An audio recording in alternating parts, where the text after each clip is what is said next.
Welcome to Navigating Now, real talk for rocky times. A Pete the Planner CalmCast.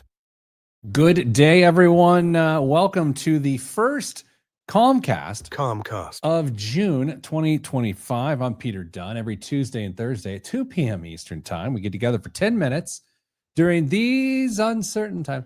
Since April 2nd, which was dubbed Liberation Day by President Trump, our economy and the global economy has sort of been, nervous. Nervous is kind. Markets have gone down a lot, they've gone up a lot, they've gone sideways, and there's a lot of concern around the impact of tariffs. And so we take 10 minutes every other day during the week to figure out what that means. What has happened since the last time we got together? Both a lot and not much. Market's up a bit today, a couple hundred points here or there. There's threats of more tariffs. There's threats of specific tariffs on specific companies.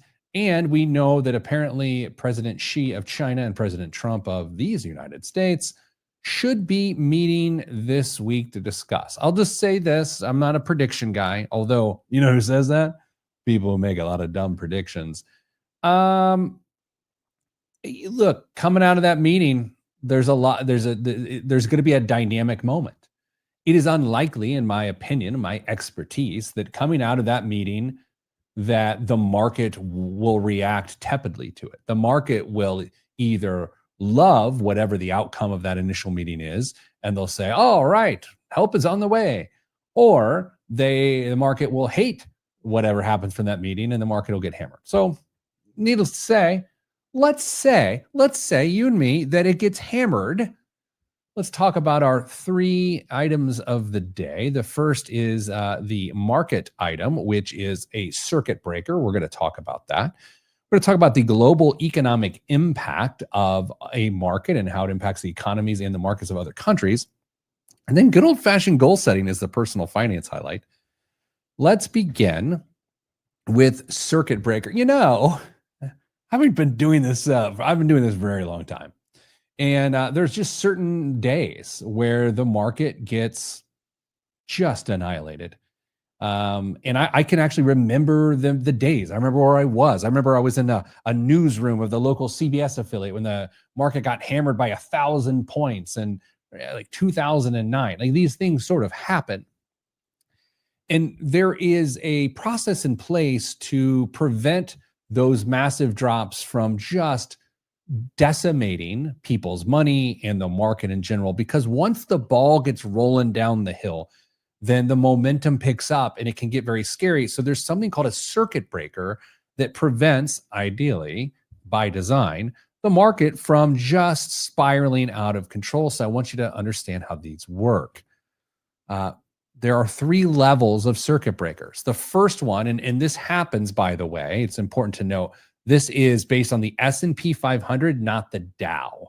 The S&P 500 is what triggers these circuit breakers. First one is when the S&P 500 drops 7% within a trading day from the prior day's close. And if that happens within the day, if you hit 7% down from the previous day's close, the market, everything stops for 15 minutes. A little timeout. A little timeout. Let's see if I can hit this for you. Timeout. Go sit in the corner. You need to calm down, right? Or maybe just listen to CalmCast, right? So you get 15-minute timeout. But if the rules are fun. If the 7% thing happens after 3:25 Eastern time, 3:25 p.m. Eastern time, then they just let the market go for the rest of the day, since there's only 35 minutes left in trading anyway. The point of that is just to let everyone calm down. Just everyone chill. Like maybe look at the other side of it and not just have the momentum roll you downhill. The second trigger that you might find is at the 13% drop mark from the previous day's close. Again, if it happens before 3:25 p.m. Eastern time, there'll be a 15-minute timeout. If there isn't a 15-minute timeout in place, it's likely because it happened after 3:25 p.m. And again, it's meant to be another reset. What they have learned over time is that first 15-minute timeout sometimes isn't enough. It's the second circuit breaker at 13% down that can really help. Now, how about this one? When it goes down 20% at any time during the trading day, it's just everything shuts down. It's a good thing. This isn't this, but just think about this. This isn't the market breaking. This is the system working. The system is, hey, everyone needs to calm down. And so at 20% drop at any point during the trading day from the previous day's close, they just shut it down. We'll see tomorrow.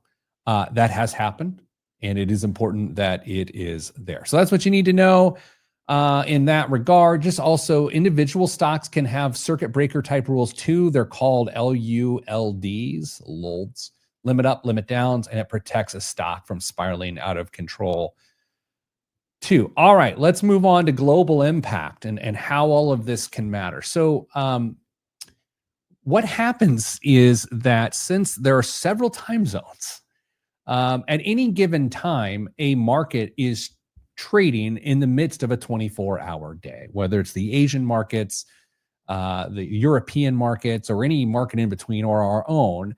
And so what can happen on a trading day in the United States within a couple hours can greatly impact the market open of the next day. It's always weird.